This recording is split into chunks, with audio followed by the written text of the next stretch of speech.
Mga pre, kumusta na?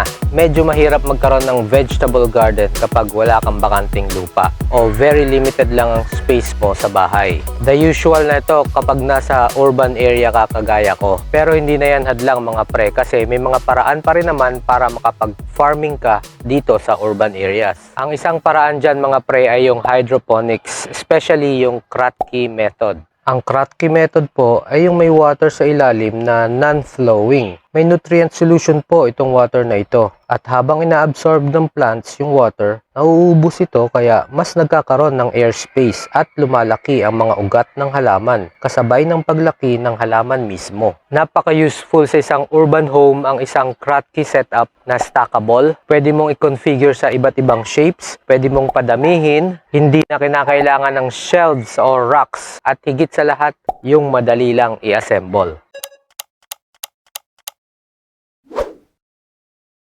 Ito yung veggie trays mga pre. May dalawang types ng setup ka na pwedeng mabuo dito. Pwede ka magbuo ng hydroponic setup at pwede ka rin magbuo ng planting mix setup. Sa hydroponic setup, ganyan mga pre, meron siyang tray cover. Yung sizes ng mga butas na yan dapat match sa sizes ng net cups na gagamitin mo. Ito yung net cups mga pre, available in 60, 80, and 100 mm diameter. Nag-fit siya perfectly dito sa tray cover.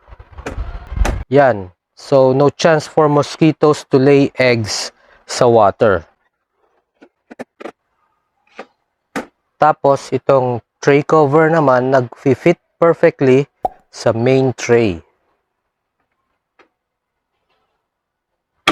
Yan, ganyan. May mga drainage outlets to at may cup din yan. Compartmentalized yung loob, tapos yung bottom ng drainage outlet ay sakto sa magiging level ng water mo kung Kratky method ang gagawin mo. Yung tubig na sakto sa level ng bottom ng drain holes ay sakto rin sa bottom reach ng ating net cap. Sa plant mix setup naman, instead na net caps na nakapatong sa tubig, ganitong tray ang gagamitin natin. Dito lalagyan ng soil mix at dito na rin magtatanim. Yung main bottom tray, same lang nung sa hydroponic setup. Now, pwede silang ganyan, mag-isa lang, magkahiwalay, nakapatong lang sa floor. Pwede ring magkadikit. Pwede ring ganyan, one on top of the other. Or ganyan, or ganyan. Gagamitan mo lang ng poles. Marami kang pwedeng gawing configurations at pwedeng i-expand ang iyong pataniman. Pwedeng puro pang hydroponics, pwedeng puro pang plant mix, or both. Nasa inyo yan. Very simple lang to at DIY friendly ang pag-assemble or pag-disassemble. Kaya no problem kung magdadagdag ka pa ng veggie trays. Ayos! Let's plant! Okay mga pre, atin nang i-transplant ang mga red lettuces natin. Lagyan na natin ang main tray ng 8 liters of clean water. Yung 8 liters sakto lang na nakadip ng konti yung bottom ng net cups sa tubig. Kaya may airspace in between water and tray cover. Now, pwede na tayong maglagay ng ating plant nutrient solutions.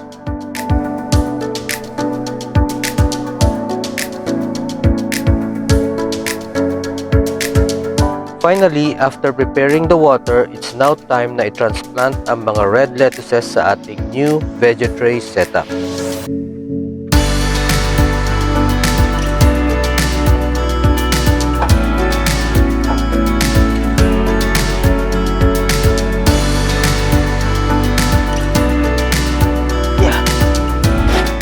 Ito namang plant mix setup, lalagyan lang natin ng loam soil rekta dito sa ibabaw.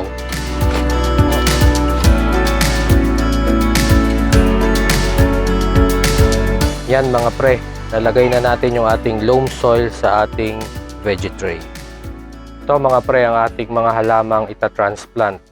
Siling labuyo at talong. 6 lang ang ating itatanim mga pre.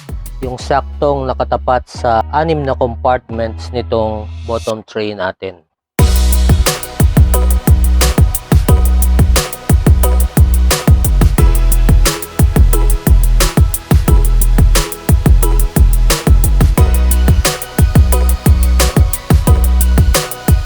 Yan, okay na yan mga pre. So kapag diniligan yan, yung excess water mapupunta dito sa ating bottom tray, yung may mga compartments, at magiging reserved water source para sa ating mga halaman. Ayos! Ito na sila ngayon mga pre.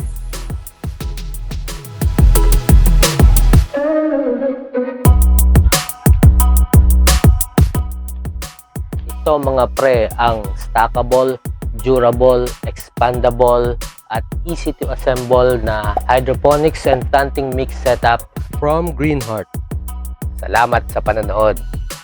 Maraming salamat sa Greenheart by Cube System sa pagbibigay ng veggie tray setup na ginamit natin sa video na ito.